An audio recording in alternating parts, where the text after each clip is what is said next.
सभी व्यूअर्स का वेलकम है। आज करने वाले हैं कंडीशनल्स। कंडीशनल्स होते हैं चार, जीरो, फर्स्ट, सेकंड और थर्ड। पहला कॉन्सेप्ट तो कई लोगों का ये ढीला होता है कि यार कंडीशनल तीन होते हैं।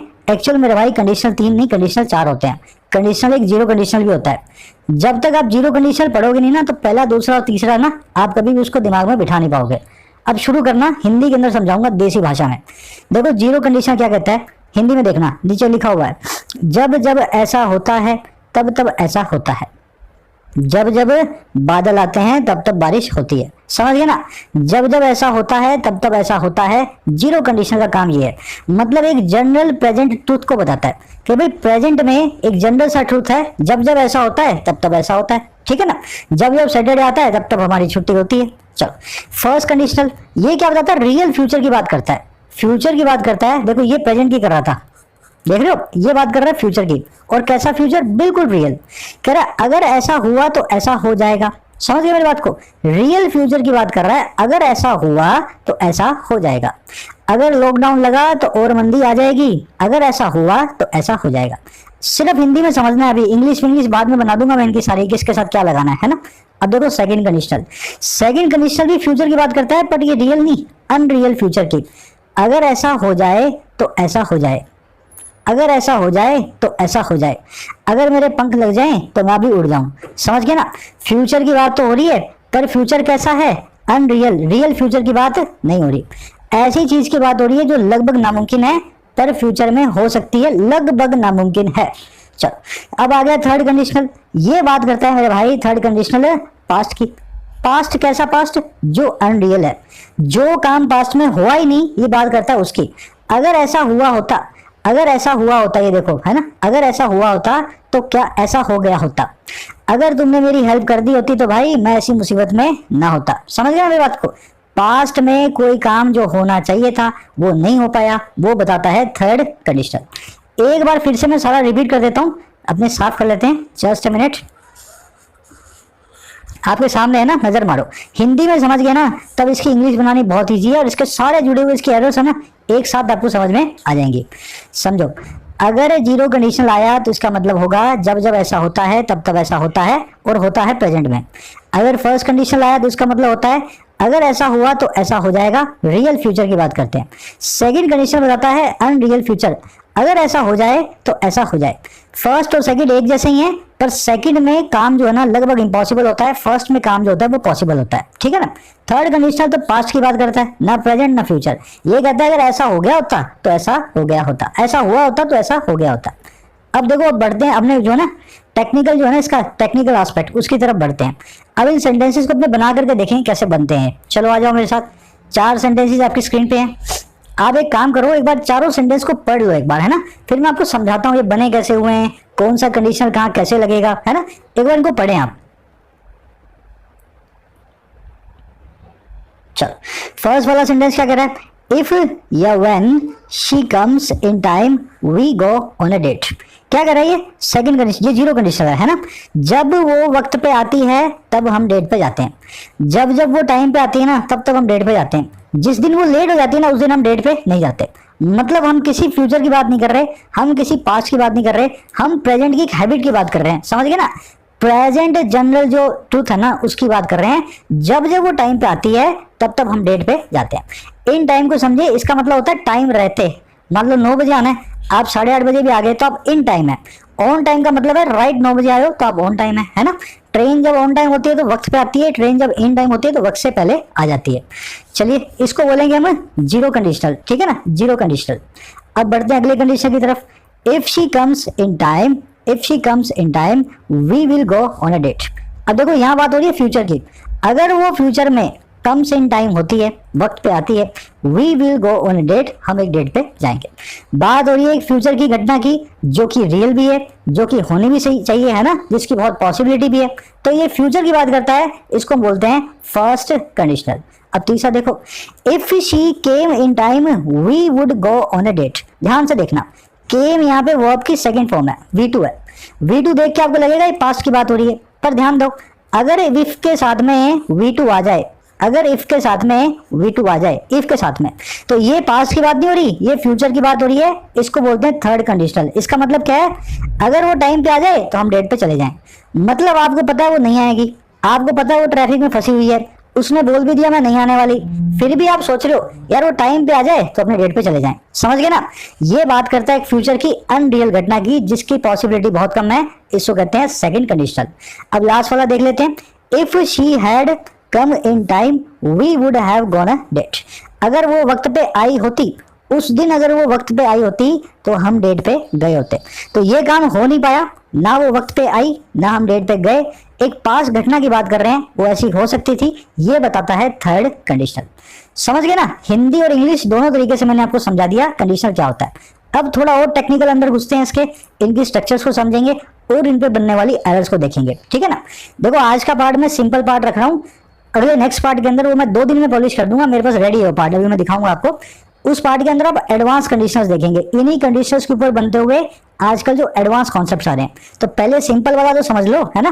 देखो फर्स्ट जीरो कंडीशन जो था अपना, जब जब ऐसा होता है तब तब ऐसा होता है, उसके लिए हमारे पास स्ट्रक्चर है जनरल प्रेजेंट ट्रूथ के लिए, इफ या व्हेन प्लस में V1 और सामने भी V1। कहने का मतलब क्या है, यहाँ देखो इफ व्हेन लगा हुआ है, दोनों में से कुछ भी आ सकता है जीरो में, है ना? इफ या व्हेन में से दोनों में से कुछ भी आ सकता है। इसके साथ में हमेशा प्रेजेंट इंडेफिनिट टेंस आएगा, she comes in time. Present indefinite tense मतलब V1। समझ गए ना मेरी बात को? और इसके बाद में जो क्लोज आएगा ना, उसमें भी हमेशा प्रेजेंट इंडेफिनिट टेंस आएगा, we go on a date, यहाँ भी V1। तो ये स्ट्रक्चर होती है जीरो कंडीशनल की, जिसमें हम एक घटना की बात करते हैं जो प्रेजेंट में घट रही होती है ना? जब जब ऐसा होता है तब तब ऐसा होता है। अब फर्स्ट कंडीशन की स्ट्रक्चर देखें, ये बताता है एक फ्यूचर को, रियल फ्यूचर कंडीशन को। अगर वो वक्त पे आ गई तो डेट पे चले जाएंगे, सब कुछ तैयार है, बस उसका आना बाकी है। ठीक है ना? अब इसकी स्ट्रक्चर क्या है, ध्यान से देखें। आप इफ के साथ में लगाएंगे V1, इफ के साथ में लगाएंगे V1 और बाद में लगाएंगे फ्यूचर इंडेफिनिट टेंस। देखो फ्यूचर इंडेफिनिट टेंस मतलब विल प्लस में V1, तो विल प्लस में गो। तो इफ के साथ में आएगा V1 और बाद में आएगा future indefinite tense will plus में V1। इसको बोलते हैं फर्स्ट कंडीशनल। आप यहाँ पे प्रेजेंट इंडेफिनिट टेंस लगा दो और यहाँ पे आप जो है फ्यूचर इंडेफिनिट टेंस लगा दो, आपका फर्स्ट कंडीशन बन गया। अब देखो मान लो इसको अपने रियल ना माने, इस सिचुएशन को अपने अनरियल माने, मुझे पता लग गया कि उसका तो आना ही नहीं है, उसका आना बहुत मुश्किल है आज, है ना? अब मैं ऐसी बात कर रहा हूं जो होने वाली नहीं है ना? उसके आने के चांसेस बहुत ही कम है, तो अनरियल फ्यूचर कंडीशन की बात करता हूं मैं, है ना? तो मैं क्या बोलूंगा, if she came in time we would go on a date. अब इसका मतलब क्या है, ऐसा नहीं है वो आई होगी, केम का मतलब है अगर वो आ जाए। ये जो केम है ना V2, ये सब्जेक्टिव मूड है, इसको पास का टेंस का आप जो ना मान, इसको V2 मत माने, है ना? है तो ये V2 पर ये पास इंडेफिनिट टेंस नहीं बना रही है, ये सब्जेक्टिव मूड है। तो समझो इसको, ये कैसे बनता है, इफ के साथ में आ जाएगी V2 और बाद में आएगा वुड प्लस में V1। समझ गए? इफ के साथ में क्या आएगा, V2 आएगा और बाद वाले में क्या आएगा, वुड प्लस में V1। ध्यान से देखना, if she came in time यहाँ पे लगी हुई है V2 और we would go on a date यहाँ पे लगा हुआ वुड प्लस में वर्ब की फर्स्ट फॉर्म। साफ कर देता हूं मैं थोड़ा सा। अब थर्ड कंडीशनल की नजर मार लेते हैं, लास्ट अपने पास। ये बताता है पास्ट की घटना को जो अनरियल है। अगर वो भाई उस दिन टाइम पे आई होती, she had come in time we would have gone on a date, हम डेट पे गए होते। ऐसा काम जो हो ही नहीं पाया, बस सिर्फ उसकी मैं, आप जो वो काश वाली बात करते हो ना, काश वाली, तब ये काश जो होता है ना, काश ऐसा हुआ होता, तब ये बात करता है थर्ड कंडीशनल इस चीज की। स्ट्रक्चर इसकी देखें, आप इफ के साथ में लगाएंगे हैड प्लस में V3 मतलब पास्ट परफेक्ट टेंस, और साथ में लगेगा वुड, कुड या माइट, तीनों में से हैव प्लस में V3। कुड हैव प्लस में V3, वुड हैव प्लस में V3 और माइट हैव प्लस में V3। अब सवाल किसी का ये नहीं आना चाहिए सर आपने यहाँ पे वुड लगाया, मैं साफ कर रहा हूँ, एक सेकंड देखना।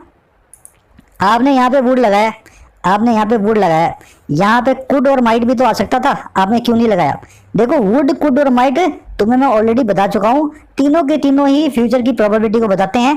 तीनों में थोड़ी थोड़ी कम इंटेंसिटी होती है ना। कुड का मतलब होता है किसी की ताकत को बताना, वुड का मतलब होता है हल्का फ्यूचर बताना, माइट का मतलब होता है वुड से भी हल्का फ्यूचर बताना, है ना? तो ये तीनों ही फ्यूचर के बारे में बताते हैं, पर इनको आप अलग अलग तरीके से यूज करते हैं इंटेंसिटी कम या ज्यादा दिखाने के लिए। तो वी माइट हैव गॉन भी हो सकता था, वी कुड हैव गॉन भी हो सकता था। चलिए आगे बढ़ते हैं। स्ट्रक्चर्स आपने मेरे साथ देख ली, अब एक बार नजर मारें फिर से इस चार्ट पे ताकि आपको समझ में आए। एक चीज और, ये जो पहला और दूसरा कंडीशन आप देख रहे हो ना, ये टेंस बेस्ड है। क्योंकि जो इसमें टेंस आ रहा है ना वो बिल्कुल सही है। ये टेंस देख रहे हो, ये टेंस ही है, ये फ्यूचर है, ये प्रेजेंट टेंस है, ये प्रेजेंट टेंस है, यहाँ भी प्रेजेंट टेंस है। पर जो आप दूसरा और तीसरा कंडीशनल देख रहे हो ये टेंस बेस्ड नहीं है, ये पास्ट सब्जेक्टिव मूड बेस्ड है। इसलिए यहाँ पे केम इन टाइम का मतलब ये है वो टाइम पे आ जाए, ना कि केम वो आई थी। समझ गए ना? अगर ये पास्ट टेंस होता तो इसका मतलब होता वो आई थी वक्त पे। ऐसा मतलब यहाँ पे हमारा नहीं है, हम यहाँ पे टेंस की बात नहीं कर रहे हैं। ये पास्ट सब्जेक्टिव मूड है, इसको ऐसे ही लिखा जाता है, और ये पास्ट के नहीं फ्यूचर की बात करता है। वैसे ही शी हैड कम, आ चुकी होती, यहाँ पे वो चुकी नहीं थी, है ना। इफ शी हैड कम, तो ये भी सब्जेक्टिव मूड को बता रहा है। चलिए आगे बढ़ते हैं। अब अपने इस चार्ट को आप नजर मारे, है ना, अब आपको अच्छे समझ में आएगा। जब जब ऐसा होता है तब तब ऐसा होता है। इसके लिए एक सेंटेंस बनाते हैं जीरो कंडीशनल के लिए, है ना। एक ही सेंटेंस को मैं तीनों कंडीशन में लिखने वाला हूँ, सिंगल सेंटेंस को। देखो ध्यान से, if you eat fast food you become fat. मैंने क्या किया, इफ यू ईट, यहां भी इंडेफिनिट टेंस यूज कर लिया, और बाद वाले में भी क्या इंडेफिनिट टेंस यूज कर लिया। मतलब क्या निकल आया, जब जब तुम फास्ट फूड खाते हो, अगर तुम फास्ट फूड खाते हो तो तुम मोटे हो जाते हो। समझ गए ना? ये एक जनरल सा प्रेजेंट ट्रूथ है, इसमें हम किसी फ्यूचर जो है ना उसकी बात नहीं कर रहे हैं, बस अपने बात कर रहे हैं। अगर तुम फास्ट फूड खाते हो तो तुम मोटे हो जाते हो, ठीक है ना। अब देखो इसको फर्स्ट कंडीशन में लिखना है इसी बात को, तो मैं कैसे लिखूंगा, if you eat fast food you will become fat.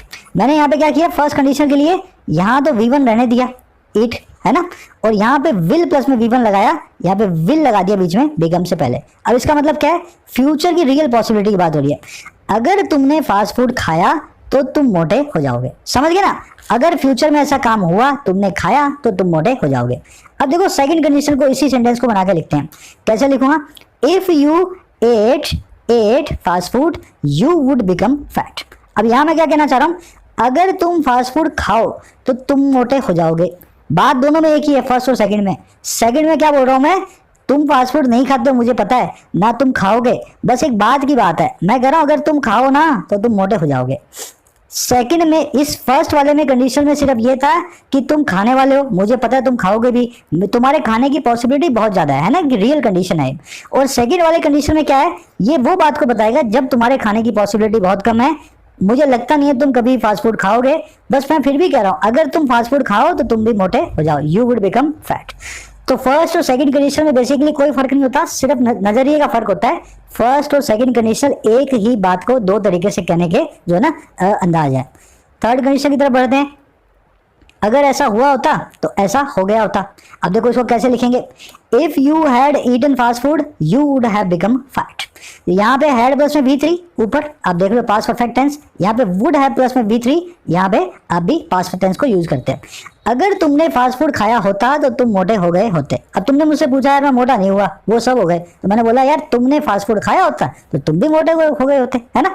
तो अनरियल पास्ट की बात हो रही है, ऐसा पास्ट की बात कर रहे हैं जो हुआ ही नहीं, ना तुमने फास्ट फूड खाया ना तुम कभी मोटे हुए। आई थिंक अब क्लियर हो गया होगा आपको, है ना। यही कंडीशंस हैं, 15 मिनट में आपने मेरे साथ कंडीशंस समझ लिए हैं।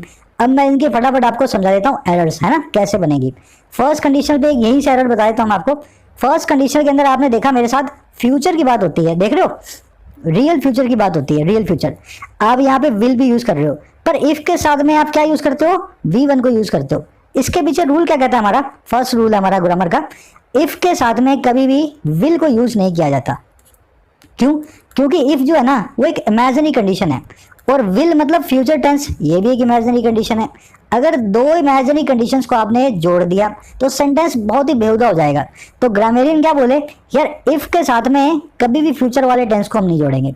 आप दूसरे क्लोज में जितने मर्जी लगाओ, पर जिस क्लोज में इफ आ गया, जहां पे इफ जुड़ा हुआ है वहां पे विल नहीं आएगा। तो फर्स्ट कंडीशन में सबसे पहली एरर आपको ये देता है, इफ के साथ के अंदर आपको फ्यूचर टेंस दे देगा, जिसको आपको प्रेजेंट इंडेफिनिट टेंस में बदलना है। अगर मैं ऐसा बोलूं, if you will eat fast food you will become fat, ये सेंटेंस गलत हो जाएगा। यहां से विल निकाल के खाली ईट हमें रखना है, ठीक है ना। अब करेंगे थोड़ी सी प्रैक्टिस, फिर करेंगे एरर्स को, है ना। आप खुद पहले कंडीशन बनाने सीखो। मैं आपको एक सेंटेंस देता हूं, जब हम फोकस के साथ कुछ पढ़ते हैं सब कुछ आसान बन जाता है। आप मुझे इसको इंग्लिश में ट्रांसलेट करके बताओ, आप खुद देखो ये कौन सा कंडीशनल बनेगा, है ना। अब आपके सामने मैंने 3 हिंट भी दी हुई हैं, आपको पहले टाइप देखना है, फिर कंडीशनल देखना है कौन सा नंबर का है, फिर उसके स्ट्रक्चर को याद करना है। अगर आप ये तीनों काम कर लोगे ना तो इसको अपने आप इजीली आप अभी इंग्लिश में ट्रांसलेट कर दोगे। सभी कोशिश करेंगे, जब हम फोकस के साथ कुछ पढ़ते हैं सब कुछ आसान बन जाता है। चलो, सबसे पहला काम क्या करना है, हमें देखना है इस कंडीशनर के अंदर कौन से टेंस की बात हो रही है। भाई टेंस तो इसके अंदर लग रहा है प्रेजेंट वाला, समझ गए ना। जनरल ट्रूथ है, जब जब ऐसा होता है तब तब ऐसा होता है, जब जब बादल आते हैं तब तब बारिश होती है, समझ गए ना। जब हम पढ़ते हैं सब कुछ आसान बन जाता है। जनरल ट्रूथ को बताने वाला कंडीशनर कौन सा होता है, जीरो कंडीशनल। जीरो कंडीशनर की स्ट्रक्चर क्या होती है, इफ के साथ में भी V1 और उसके बाद वाले क्लॉज में भी V1। अब जब हम फोकस के साथ कुछ पढ़ते हैं, इसको इंग्लिश में हमें चेंज करना है V1 लगा के। When we study with focus, देखो व्हेन वी स्टडी हमने क्या लगाया यहाँ पे V1 को। When we study with focus everything becomes easy, तो एवरीथिंग के साथ में भी हमने V1 लगाया, अगले क्लॉज में भी V1। तो ये ऐसे इस तरीके से आप जो है किसी भी सेंटेंस को कंडीशनल वाले को फटाफट आप जो है उसको इंग्लिश हिंदी से इंग्लिश में चेंज कर सकते हैं। अब यही काम अपने एक और सेंटेंस के साथ करेंगे, ध्यान से देखें आप उसको। अगर मैं जज होता तो तुम्हें सजा दे दी होती, अगर मैं जज होता तो तुम्हें सजा दे दी होती। चलो, लोड मत लो, पहले सबसे पहले यही काम करना आपको। टाइप बता दो मेरे को क्या है, कंडीशनल बता दो, स्ट्रक्चर याद कर लो। अभी ये सेंटेंस इंग्लिश में चेंज हो जाएगा। मुझे बता दो ये काम कौन से टेंस का है। क्या ये प्रेजेंट टेंस की बात है, नहीं, ऐसा तो कुछ हो नहीं रहा। जब जब ऐसा होता तब तब ऐसा होता। ये क्या फ्यूचर टेंस की बात हो, नहीं है, वहां वो भी नहीं है कि मैं जज बनूंगा और तुम्हें सजा दूंगा। ये बात हो रही है पास्ट की। पास्ट को बताने वाला पास्ट की अनरियल कंडीशन, देखो अनरियल कंडीशन भी है। अगर मैं ऐसा होता तो तुम्हें सजा दे दी होती, मतलब तुम्हें सजा नहीं मिली और ना मैं कोई जज हूं। तो पास्ट की अनरियल कंडीशन को बताने वाला कौन सा है, थर्ड कंडीशनल। थर्ड कंडीशनल की क्या होती है स्ट्रक्चर, इफ प्लस में हैड प्लस में V3, इफ प्लस में हैड प्लस में V3 और उसके बाद में क्या आएगा, वुड कुड माइट प्लस में हैड प्लस में V3, ठीक है ना। अब इसको बनाकर की कोशिश करते हैं हमने बनाने की। अगर मैं जज होता, अगर मैं जज होता, पहले इसको बनाते हैं, है ना, had plus V3। If I had been a जज, if I had been a जज, अब देखो वहां पे आई would have punished you, I would have plus में V3 पनिश्ड यू। हैड के बाद में बिन क्यों आया, क्योंकि यहाँ पे कुछ एक्शन नहीं हो रहा, हमें बी फैमिली की वर्ब को बीच में घुसाना पड़ेगा। जो है ना अपना पास्ट परफेक्ट टेंस तो बनाना ही पड़ेगा ना। तो हैड के, अब मैं जज हूँ, इसमें कुछ काम तो हो नहीं रहा, तो मैं हैड के बाद में कुछ ईट ईटन कुछ नहीं लगाऊंगा, कोई वर्ब नहीं लगाऊंगा, मैं बिन नाम की लिंकिंग वर्ब लगा दूंगा, है ना, इसका यही काम होता है। तो मैंने यहाँ पे लिख दिया if I had been a जज, और मैं यहाँ लिख दूंगा आई वुड हैव पनिश्ड यू, मैं तुम्हें पनिश करता। समझ गए ना आई थिंक। चलो आगे एक और सेंटेंस बनाएंगे। अब इसको भी आप खुद से कोशिश करें। अगर आज बारिश हो जाए तो लॉन्ग ड्राइव का प्लान करें। अपने किसी से बोल रहे हैं यार आज बारिश हो जाए ना तो बढ़िया सी लॉन्ग ड्राइव का प्लान करें। ये सेंटेंस जिसने सही बनाया, आप अपने दिमाग के घोड़े दौड़ा दो, ये जिसका बढ़िया बना, मुझे लगता है उसका कंडीशनल वाला चैप्टर क्लियर हो जाएगा। अगर आज बारिश हो जाए तो लॉन्ग ड्राइव का प्लान करें, सीधा सेंटेंस नहीं है, टेढ़ा सेंटेंस है। चलो सबसे पहले क्या करेंगे, बात हो रही है फ्यूचर की। अगर आज बारिश हो जाए तो लॉन्ग ड्राइव का प्लान करें, मैं इसको मान सकता हूँ रियल फ्यूचर। बारिश हो गई लॉन्ग ड्राइव पे जाएंगे, अगर आज बारिश हो तो लॉन्ग ड्राइव का प्लान करें। रियल फ्यूचर के लिए कौन सा कंडीशन है मेरे पास, फर्स्ट कंडीशन। फर्स्ट कंडीशन क्या बोलता है, इफ प्लस में V1 विल प्लस में V1। अब मुझे वही काम करना है। इफ इट रेन्स, देखो V1 rains today we will plan for a long drive. Will plan, यहाँ पे विल प्लस में V1 आ गई फर्स्ट कंडीशन के हिसाब से। अब आपके दिमाग में एक सवाल और आना चाहिए यहाँ पे, और बिल्कुल आना ही चाहिए अगर आपने इतना मेरे साथ अच्छे तरीके से समझा। आपको मैंने बताया था कि फर्स्ट कंडीशनल और सेकंड कंडीशनल में सिर्फ इंटेंसिटी का फर्क होता है, नजरिए का फर्क होता है। अगर इसको आपने रियल फ्यूचर माना है, किसी के लिए ये अनरियल फ्यूचर भी तो हो सकता था ना। आपका लगता है आपको कि आज बारिश तो होगी नहीं, बारिश के बिल्कुल बादल ही नहीं दिख रहे आपको, उस केस में भी आप इसको अनरियल फ्यूचर मान करके सेकंड कंडीशन की तरह लिख सकते हो। समझ गए ना, सेंटेंस ये रहेगा, मतलब ये रहेगा, बस इसकी इंटेंसिटी कम हो गई। ये बारिश होने का काम आपको बिल्कुल इम्पॉसिबल लग रहा है, इस केस में ये बन जाएगा सेकंड कंडीशनल। सेकंड की स्ट्रक्चर क्या होगी, इफ प्लस में V2 वुड प्लस में V1। तो मैं लिखूंगा if it rained today we would plan for a long drive. समझ होंगे मेरी बात को। आप इसको सेकंड कंडीशन भी तो मान सकते हो ना, कहाँ लिखा है कि बारिश होगी, इम्पॉसिबल भी तो हो सकता है।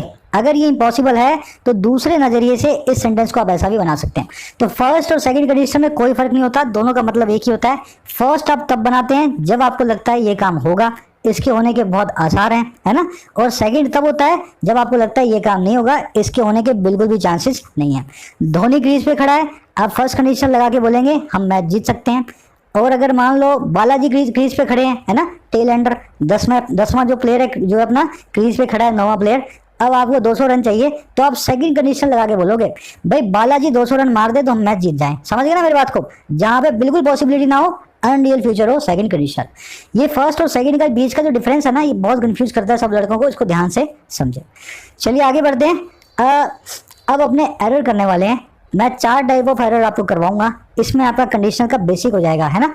अब जो इसके बाद वाला जो एडवांस, वो नेक्स्ट पार्ट में अपने देखेंगे। चलो सबसे पहले जो मैंने आपको बताया उसी तरीके से, if you called me for help I would help you, है ना।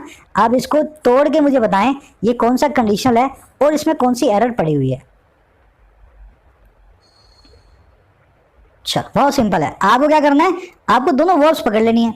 वर्ब्स पकड़ोगे तो आपको पता लग जाएगा। यहाँ पे पढ़िए कॉल्ड, और कॉल्ड देखते आपको पता लगा V2 है ना। कॉल्ड क्या है? V2 है। अगर ये V2 है तो ये अनरियल फ्यूचर की बात हो रही है। अनरियल फ्यूचर की बात हो रही है तो ये सेकंड कंडीशन है। सेकंड कंडीशन है तो ये इफ प्लस में V2 और वुड प्लस में V1 लेगा। तो यहाँ पे तो इफ प्लस V2 आ गया, इफ के साथ में कॉल्ड आ गया, पर आगे क्या आ रहा है? वुड प्लस में V1 आना चाहिए। यहाँ पे वुड प्लस में हैव प्लस में V3 आ रहा है। मतलब आगे वाला आपने थर्ड के हिसाब से ले लिया और ये वाला आपने सेकंड के हिसाब से ले लिया। इसको बोलेंगे मिक्स्ड कंडीशनल। ये मिक्स कंडीशनल गलत है। मिक्स कंडीशन का कॉन्सेप्ट मैं करवाऊंगा अगले पार्ट में, वो आपको कब करना होता है वो भी बताऊंगा, पर इसको बोलते हैं मिक्स्ड कंडीशनल। सेकंड और थर्ड कंडीशनल को आपने मिक्स कर दिया। जनरली ये मिक्स नहीं होते, उनके मिक्स होने के पीछे कुछ कारण होते हैं, वो हम अगले पार्ट में देखेंगे। अगर अभी के लिए देखें तो ये कंडीशनल जो है गलत है। इसकी जगह मुझे क्या करना चाहिए, यहाँ पे आई वुड हैव हेल्प की जगह मुझे लिखना चाहिए आई वुड हेल्प यू, है ना। अगर तुम मेरी मदद मांगो तो मैं तुम्हें हेल्प कर दूं, अगर तुम मुझसे हेल्प मांगो तो तुम्हारी मदद मैं कर दूं। अब यहाँ पे किसी का सवाल आ सकता है, सर आपने इसको चेंज क्यों नहीं किया, इसको ही क्यों चेंज किया? आप इसको भी यहाँ पे हेड लगा के थर्ड कंडीशन बना सकते थे ना। आपने इसको तो वैसा रखा और इसको चेंज करके इसको सेकंड बना दिया, तो थर्ड भी तो मैं बना सकता हूँ ना। बात बिल्कुल सही है, लेकिन आपको क्या करना है, जब जब ऐसी कंडीशन आपके पास आए, आप फर्स्ट पार्ट को सही मानेंगे और सेकंड पार्ट को आप चेंज करेंगे, क्योंकि उस एग्जामिनर का ये कहना है कि फर्स्ट पार्ट तो मैंने तुम्हें दिया है, आप उस पार्ट के हिसाब से मुझे बताओ कहीं सेकंड पार्ट में तो कोई एरर नहीं है ना। तो फर्स्ट पार्ट को चेंज करने की बजाय हमारी नेचुरल सिलेक्शन होगी सेकंड पार्ट को चेंज करना, ना कि फर्स्ट पार्ट को। इसलिए मैंने इसको सेकंड कंडीशन माना है, थर्ड नहीं माना। मैं इसको सही मान करके इसको चेंज करने वाला हूँ। समझ गए होंगे आई थिंक। चलिए आगे बढ़ते हैं, एक एरर और करते हैं। If she was our captain we would won the match. इसमें है एक नहीं बल्कि 2 एरर्स। सभी कोशिश करके बताएंगे मुझे, बहुत ही सिंपल सेंटेंस है, ध्यान से मुझे बताएं। चलो बहुत सिंपल है। सबसे पहले आप पकड़ेंगे वर्ब को। वर्ब है यहाँ पे वॉज, लिंक वर्ब है इफ शी वॉज और कैप्टन, और ये V2 है ना, पास्ट की वर्ब है। आपने इसको देखते ही समझ लिया कि ये पास्ट की बात कर रहा है, और कैसी चीज की बात कर रहा है V2 लगा के, अनरियल पास्ट की। तो अनरियल पास्ट अनरियल फ्यूचर है ना, मतलब पास्ट नहीं, V2 लगाया पर अनरियल फ्यूचर की बात हो रही है। तो अनरियल फ्यूचर है तो कंडीशन नंबर 2, कंडीशन नंबर 2 तो इसकी स्ट्रक्चर होगी इफ प्लस में V2 और वुड प्लस में V1। इफ प्लस में V2 प्लस वुड प्लस में V1। अब देखो हमारा रूल क्या कहता है, जब जब आप सेकंड कंडीशनल लगाएं और आपके पास लिंक वर्ब का ऑप्शन हो, मतलब वॉज लगाने का आपके पास ऑप्शन हो, आप सेकंड कंडीशन में वॉज को यूज नहीं करेंगे। अगर आप अकेले लिंक वर्ब को यूज कर रहे हैं सेकंड कंडीशन में V2 की जगह, तो वॉज नहीं, आप यूज करेंगे वर्ब को, ठीक है ना। सेकंड कंडीशनल में लिंक वर्ब के तौर पे हमेशा वर यूज होता है, वॉज यूज नहीं होता। इसीलिए आप सेंटेंस सुनते हो, if I were the PM, अगर मैं PM होता, है ना। इस तरीके से आप जो है ना वर को यूज करते हो, आई के साथ में वॉज को यूज नहीं करते। तो इस तरीके से आप देखें, यहाँ पे अपने को यूज करना चाहिए था वॉज की जगह पे वर का। मैं साफ कर देता हूं थोड़ा सा, जस्ट अ मिनट। अब इसकी दूसरी एरर आप पकड़ें।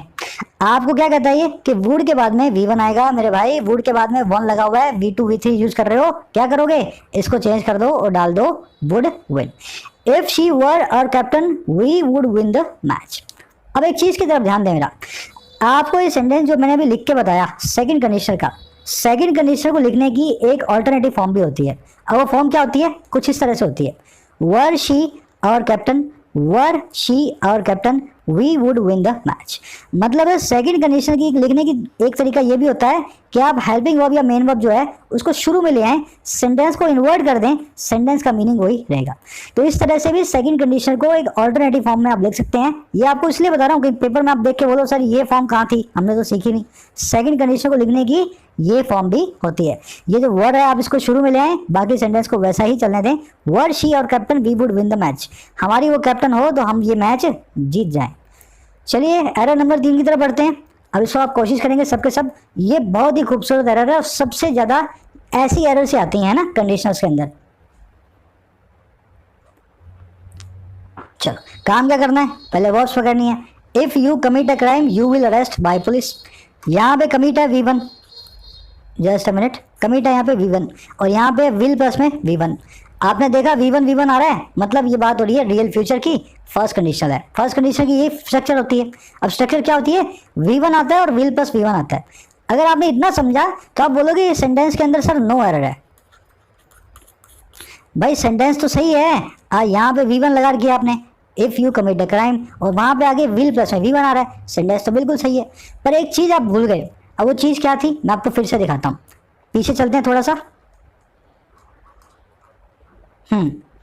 इस चार्ट में मैंने आपको क्या बताया, ये जो सारी स्ट्रक्चर्स आप देख रहे हो ना, ये सारी स्ट्रक्चर्स जो आप देख रहे हो चारों, ये कंडीशनल्स की एक्टिव स्ट्रक्चर्स हैं। समझ गए मेरी बात को।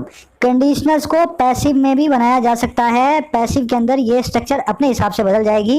ये V1 वाली स्ट्रक्चर प्रेजेंट डेफिनिट टेंस के अंदर पैसिव में कुछ और बन जाएगी। Is, am, are, was, were, be, जो भी बी फैमिली की वर्ब है प्लस में V3। ये सारी स्ट्रक्चर्स मैंने आपको जो ना एक्टिव की बताई हैं। अगर आपको पैसिव में सेंटेंस बनाना हो तो इन्हीं एक्टिव वाली स्ट्रक्चर्स को आप पैसिव में बदलेंगे। अब आ जाओ अपने सेंटेंस के ऊपर, यहां से आपको आइडिया लगेगा मैं क्या कहना चाह रहा हूं। अगला है ना, हाँ अब देखो, if you commit a crime you will arrest by police. अगर तुम एक क्राइम को कमिट करते हो तो तुम अरेस्ट कर लोगे पुलिस के द्वारा। अरे भाई तुम अरेस्ट कर लोगे, पुलिस तुम्हें अरेस्ट करेगी। तुम अरेस्ट करोगे, अरेस्ट किए जाओगे, सर किया जाऊंगा। तो विल अरेस्ट ये एक्टिव वाला है, आपको पैसिव के अंदर बदलना है इसको। पैसिव के अंदर आएगा will be arrested, will be arrested. तो आप है ना कंडीशनल्स को रट ना लें, वो एक्टिव के स्ट्रक्चर्स हैं। अगर सेंटेंस को पैसिव की जरूरत है, आपको यहाँ पे अरेस्ट किया जाना है, आप तो अरेस्ट करेंगे नहीं पुलिस को, आप तो पुलिस को जाके हथकड़ी पहनाएंगे नहीं। अगर आपको पैसिव बनाना है ना यहाँ पे, तो विल अरेस्ट को विल बी अरेस्टेड में बदलेंगे, इसकी पैसिव फॉर्म आप यहाँ पे यूज करेंगे। तो इस तरीके से आप लिखेंगे। अब मैं एक काम करता हूँ, मैं इस वाले को भी पैसिव में बदल के दिखा देता हूँ, है ना, पूरा कंप्लीट पैसिव के अंदर। देखना ध्यान से, if a crime is committed by you, you will be arrested bye police. अगर एक क्राइम तुम्हारे द्वारा कमिट किया जाता है तो तुम्हें अरेस्ट कर लिया जाएगा पुलिस के द्वारा। समझ गए ना।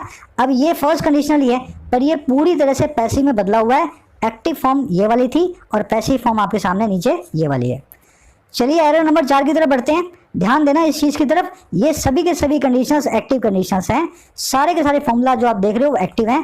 पैसिव के अंदर ये फॉर्मूला काम नहीं करेंगे, एक्टिव को पैसिव में बदलना पड़ेगा। चलिए बढ़ेंगे आज के अपने लास्ट सेंटेंस की तरफ, एरर नंबर 4। आप पहले कोशिश करें उसी तरीके से आप इसको सोल्व करने की, फिर मैं आपको बताता हूँ इसके अंदर क्या एरर थी, उसको कैसे अपने आइडेंटिफाई करेंगे। चलिए क्या काम करना है, वर्ब पकड़ लो। वर्ब क्या आ रही है, यहाँ पे आ रही है हैड। हैड के बाद में V3 नहीं आ रही, हैड यहाँ पे V2 का काम कर रही है। समझ गए ना। हैव V1 होती है, हैड V2 होती है और V3 भी इसकी हैड होती है ना। तो हैव जो है हेल्पिंग वर्ब नहीं, मेन वर्ब बन के V2 का काम कर रही है। अगर ये V2 का काम कर रही है, अगर ये V2 का काम कर रही है तो ये होना चाहिए अनरियल फ्यूचर, मतलब ये होना चाहिए सेकंड कंडीशनल। पर ये सेंटेंस सेकंड कंडीशन का नहीं है। सबसे खूबसूरत सेंटेंस है, ध्यान से देखना। आपके हिसाब से ये V2 है, आपके हिसाब से ये V2 है और ये V2 होने के हिसाब से अनरियल फ्यूचर होना चाहिए, सेकंड कंडीशन होना चाहिए। But this is not the second condition. ध्यान से देखो, ये एक्चुअल में है अनरियल पास्ट और ये बात कर रहा है थर्ड कंडीशन की। अब मुझे कैसे पता लगा, मैं एक काम करता हूँ, पहले मैं आपको उसको सही करके दिखा देता हूँ, फिर मैं आपको बताता हूँ। आपको कंफ्यूजन जो है ना उसकी दूर होगी सारी की सारी। मैं इसको थर्ड कंडीशन अगर मान लूँ तो मैं हैड के बाद में लगा दूंगा हैड। आपने हैज हैड, हैव हैड और हैड मेरे साथ पढ़े हैं। आपको पता है हैड का क्या मतलब होता है। यहाँ पे हैड काम कर रहा है हेल्पिंग वर्ब का और ये हैड काम कर रहा है मेन वर्ब का।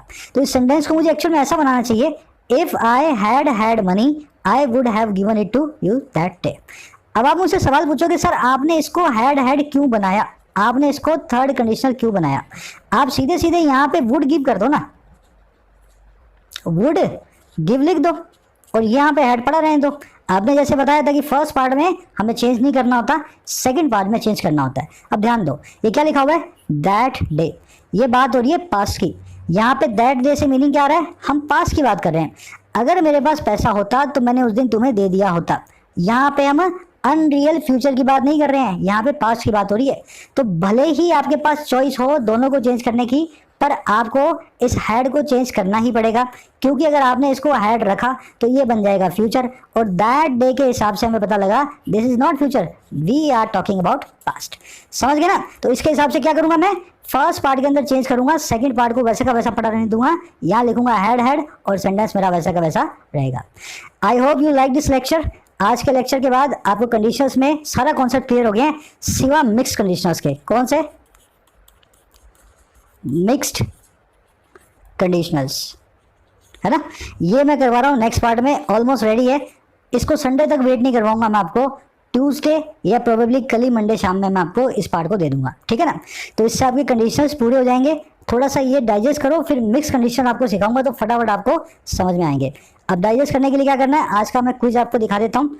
उससे पहले ये जो थर्ड कंडीशन है इसकी एक ऑल्टरनेटिव फॉर्म भी देख लेना। देखो आपने सेकंड कंडीशन में देखा था कि वर्क को हम शुरू में ले आए थे, है ना, वर्क को हम शुरू में ले आए थे तो सेकंड कंडीशन की ऑल्टरनेटिव फॉर्म बनी थी। यहाँ पे हम थर्ड कंडीशन की ऑल्टरनेटिव फॉर्म बना रहे हैं।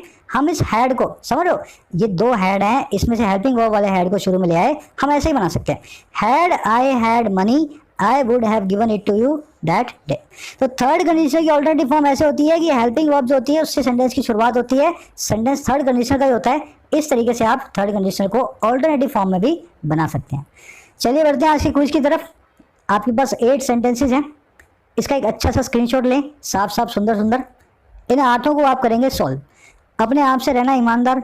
देखो इसके बाद आपको किसी किताब को नहीं खोलना। इस पीपीटी को भले ही अब ये वीडियो हो सकता है 20 मिनट की हो, आधे घंटे की हो, पर इस पीपीटी को बनाने में मुझे 3 से 4 घंटे लगते हैं, क्योंकि मैं चाहता हूँ यार इस तरीके से बनाऊँ कि कुछ भी छूट ना जाए।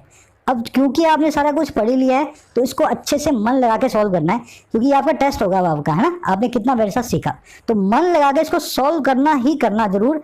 आंसर देख करके आगे मत बढ़ जाना। अब मैं आंसर आपको दिखा रहा हूँ, है ना। आंसर देख ले और स्क्रीनशॉट ले लें इसको।